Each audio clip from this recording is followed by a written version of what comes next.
Bienvenue dans ce nouveau chapitre de la Bibliothèque des mémoires consacré aux personnes qui ont vécu le cyclone en Petite Terre ou dans le nord de l'île de Mayotte, là où le passage du cyclone a été le plus fort.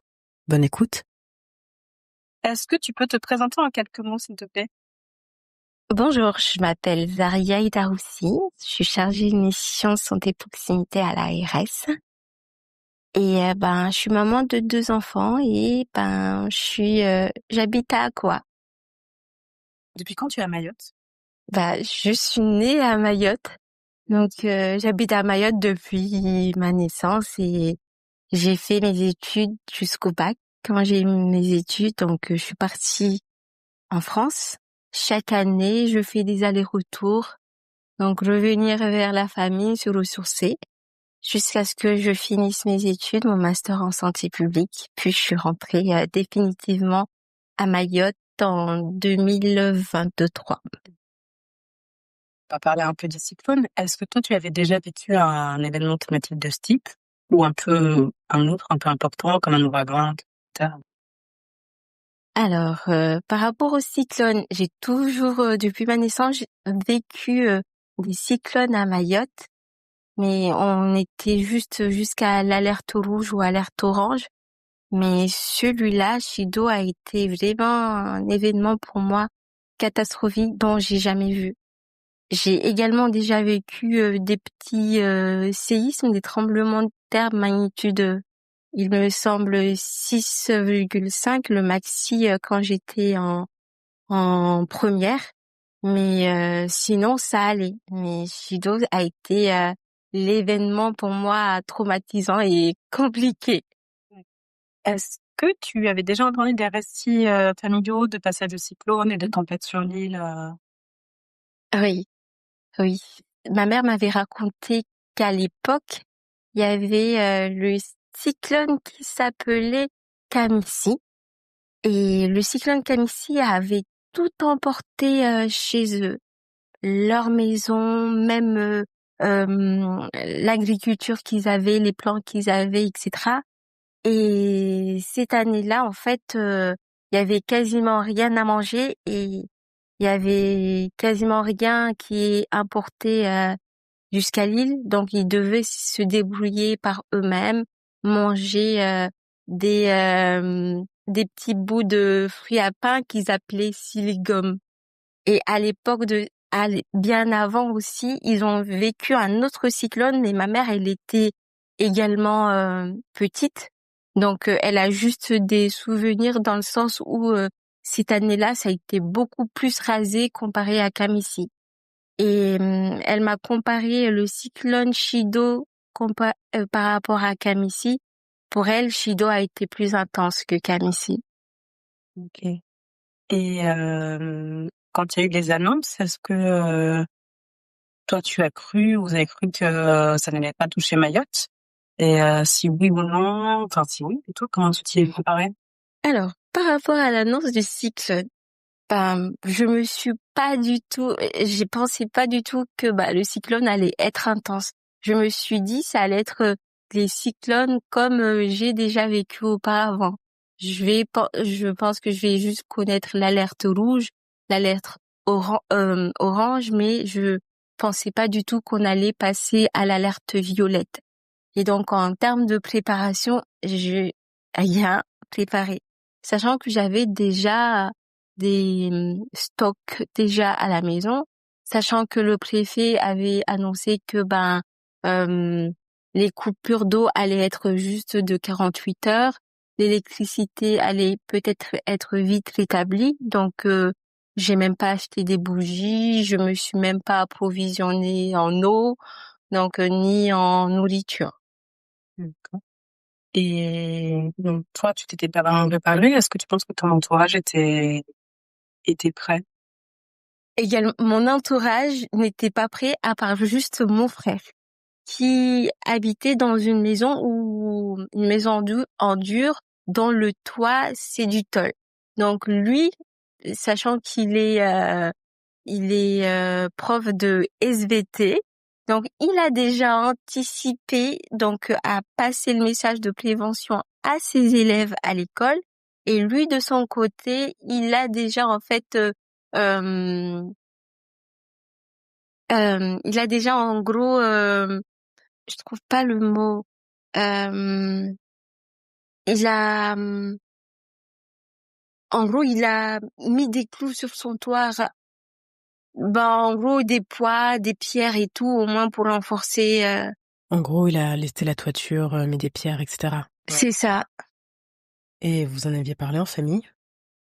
Enfin, pas du tout. On n'a même pas en parlé en famille. On s'est juste dit qu'il allait avoir le cyclone et que ben on allait peut-être monter le vendredi voir la famille, mais finalement ma mère nous a dit vaut mieux rester chez soi, vaut mieux rester à la maison, ne pas se déplacer. Et elle a résisté? Ouais, elle a résisté, ma maison. Est-ce que tu peux nous raconter comment tu as vécu le passage du cyclone le jour même? Alors, le 14, le matin, ben, je me réveille, je prends mon petit déjeuner, donc je suis sur le balcon et je vois que le temps est vraiment très calme. Il était, il me semble, 7h30 peut-être du matin. Et là, je me suis dit, ils sont sûrs il va y avoir le cyclone? Parce qu'en général, moi, avant les cyclones que j'avais vécus, on a déjà un temps, en fait, pluvieux, bien avant. Mais le temps était si beau, voire même il y avait quelques rayons de soleil, et on n'aurait jamais imaginé que, ben, ce temps-là allait se dégrader très vite. Donc, je prenais mon petit déjeuner, et au fur et à mesure du temps, ça avançait, et là, les nuages commençaient à apparaître, mais pas de vent. Et ça commençait à devenir gris, et il y avait un peu de pluie, pas de vent non plus à l'horizon. Donc, j'ai appelé ma mère qui était à Akwa, moi j'étais sur Petite-Terre. J'ai appelé ma mère au téléphone, je voyais à quoi il faisait beau. Il y avait du soleil et elle était sur le balcon. Alors que moi, il faisait déjà gris, les vents commençaient à venir.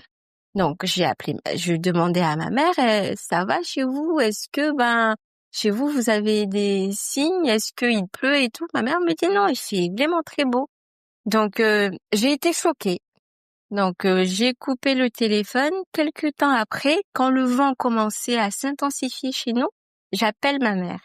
Et j'appelle ma mère, elle me dit non, chez nous, il commence à pleuvoir, c'est un peu gris, mais pour le moment, rien à signaler.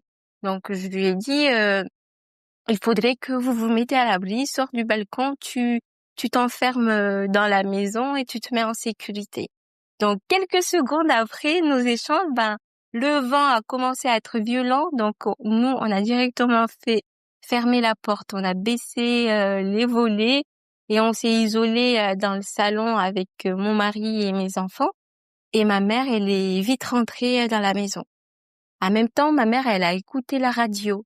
Et quand elle a écouté la radio, il y avait des astuces qui étaient données comment bien vous protéger pendant ces cyclones.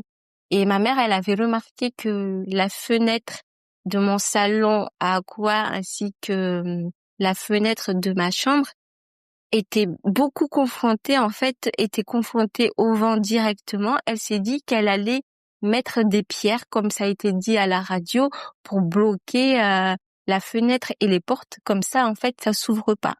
Donc, fort heureusement, ma maman, elle a suivi les conseils. Et donc, du coup, j'ai pas eu d'inondation chez moi à quoi. Et sur Petite Terre, par contre, il a beaucoup plu. L'eau est passée en fait par des petits trous.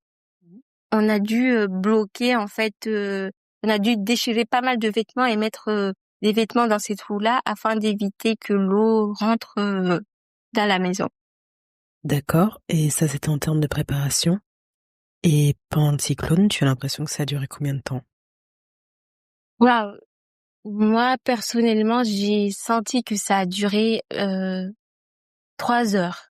Je sais, actuellement, j'ai aucune idée. J'ai pas regardé ça a duré combien de temps, mais personnellement, ça a duré 2 heures. Mais quand l'intensité du cyclone est arrivée sur Petite Terre, je me suis dit quand est-ce que ça allait se terminer. Chaque seconde devenait pour moi une éternité. Et donc du coup, j'avais ma fille qui me posait la question, maman, c'est quoi? Maman, c'est quoi? J'ai dit, c'est le cyclone. Et par moments, en fait, on entendait les tôles qui tapaient en fait sur les murs. Et j'ai vu la peur que ma fille avait. On s'est isolé directement dans la chambre. On a pris l'armoire qu'on a coincée sur la fenêtre. Et, et là, pareil, on entendait les bruits de façon vraiment intense. Et quand ça s'est terminé, on est sorti pour regarder les dégâts. Qu'est-ce qui t'a choqué après son passage? La végétation, tout était parti. J'imaginais même pas, il y avait des gros arbres que, genre, tu imaginerais jamais que ça allait, genre, déraciner les arbres, quoi. Et ça m'a énormément choquée. Et voir les toits des voisins, les tôles et tout, qui ont été tout rasés à côté. Même notre tôle à nous, il y a une partie qui est partie. Et maintenant, nous, on a de l'infiltration à la maison. Et durant le cyclone, et après le cyclone, qu'est-ce qui t'a permis de tenir moralement? Alors, ce qui m'a fait tenir moralement, je me dis, toute ma famille va bien. Donc ça a été pour moi le premier. Et le deuxième, je voulais m'assurer surtout ma famille à Aqua où ils étaient coupés de l'eau et d'électricité. Je me suis dit, il fallait que je fasse vite les courses au moins pour réapprovisionner ma famille à Aqua et également des personnes dans le besoin. Justement, est-ce que tu peux nous raconter l'après-cyclone un peu jusqu'à aujourd'hui par étapes? Ouais. Nous, on s'est vus, je crois, une semaine après quand tu as pu revenir, peut-être 2 semaines quand tu as débarqué. On sent bien qu'il y a eu des cycles. Aujourd'hui, on est au mois de mars pour cette interview. Il y a eu, tu sais, le cycle du 15 jours après, la première semaine quand il a fallu un peu tout dégager, 15 jours après, 1 mois après, 2 mois après. Comment ça s'est passé pour toi après le cyclone? Est-ce que tu peux nous raconter tout de suite après, jusqu'à un peu l'évolution jusqu'à aujourd'hui? Ouais. Tout de suite après le cyclone, j'avais eu une baisse de morale. Dans le sens où je me suis dit, tout est parti, on n'a quasiment rien. Et sachant que j'habite sur Petite Terre, on a été totalement isolés. On pouvait quasiment pas circuler, on pouvait pas prendre la barge. Sinon, si on prenait la barge, il y avait les gendarmes qui étaient qui nous contrôlaient, nous demandaient où allez-vous, etc.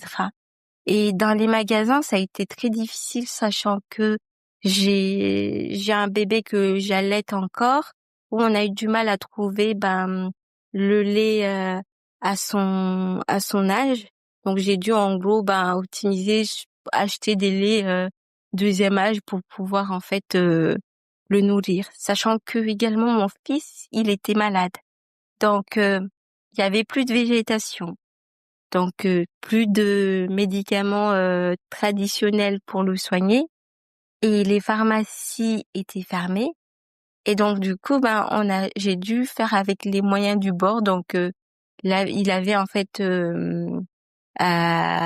des plaies à la bouche, donc j'ai dû laver en fait sa bouche avec du bicarbonate de soude le temps que ça guérisse. Et après ça, là où ça a été beaucoup compliqué, c'était également comment garder les enfants, sachant que mon mari, il est gendarme, il a été directement mobilisé sur le terrain le jour même de Chido, alors que moi, je devais rester à la maison, garder les enfants et en même temps jauger également avec mon travail en lien avec les associations communautaires. Ça n'a pas été facile dans le sens où on a été coupé de réseau. Donc j'avais du mal à travailler, où je pouvais pas joindre les associations. J'ai pu juste travailler avec Santé Sud et les associations locaux qui se trouvaient sur Petite Terre. Et pour nous en termes d'eau, surtout l'eau, ça a été vu on a mis de l'eau pour tenir 48 heures, on pensait pas que ça allait au-delà. et ben on a dû aller faire la queue comme tout le monde sur les rampes pour nous pouvoir s'acheminer de l'eau, ou sinon on allait à la mer pour pouvoir prendre de l'eau pour les toilettes.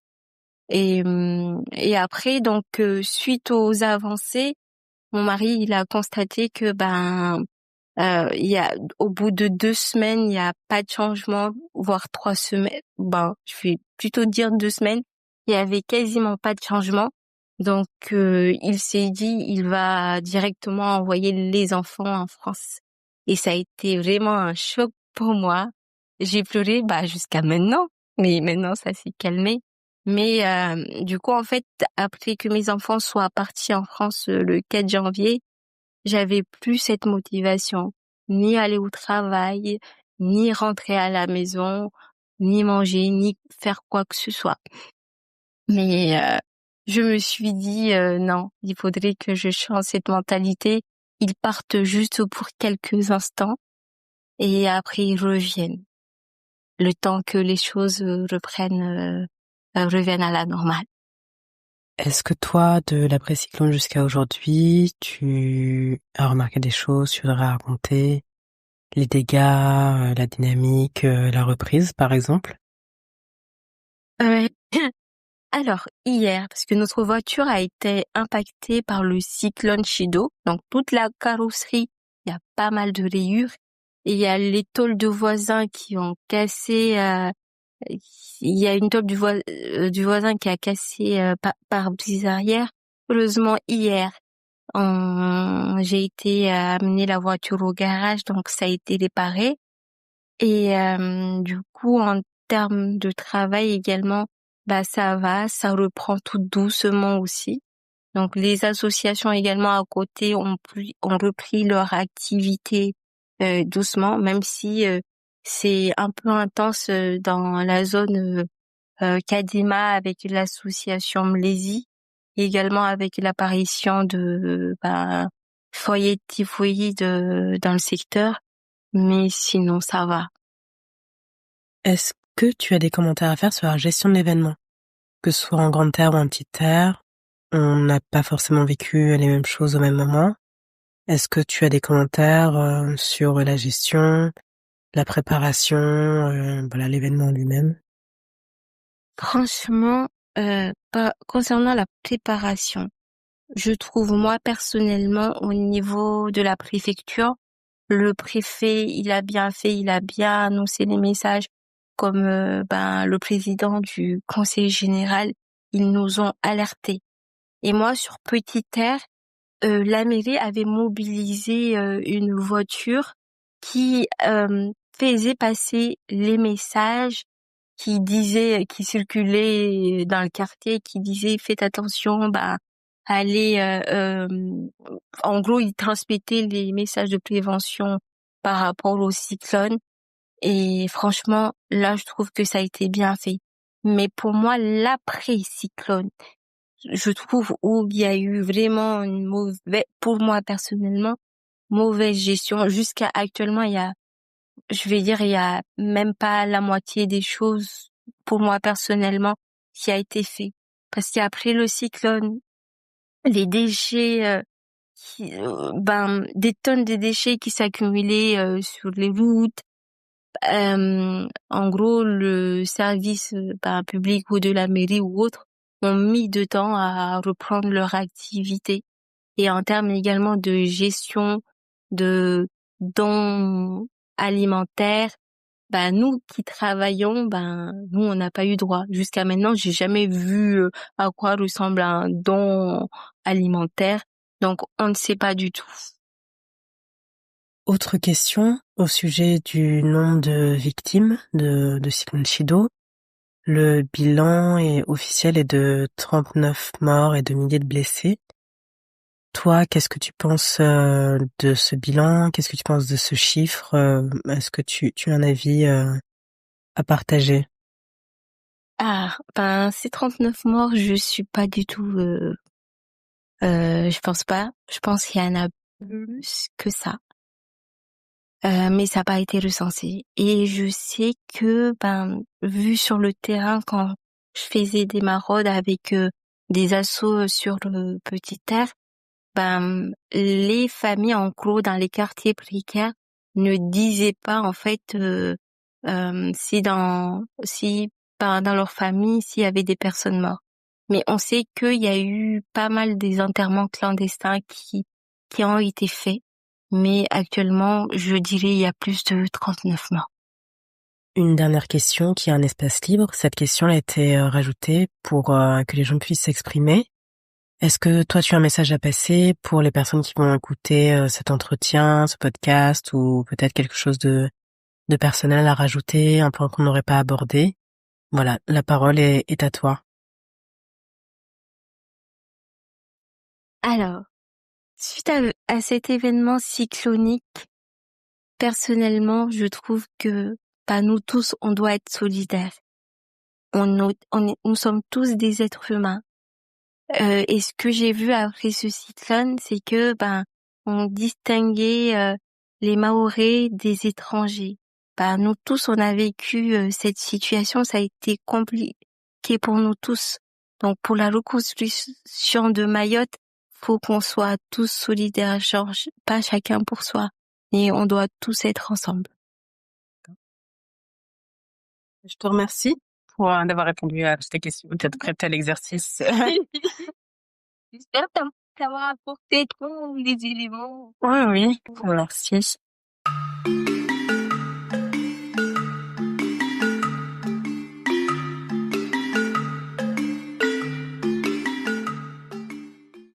Vous venez d'écouter un épisode de la Bibliothèque des Mémoires. J'aimerais remercier les personnes qui ont participé à la création de cet épisode, du montage au témoignage, et vous remercier pour votre écoute. À bientôt pour un prochain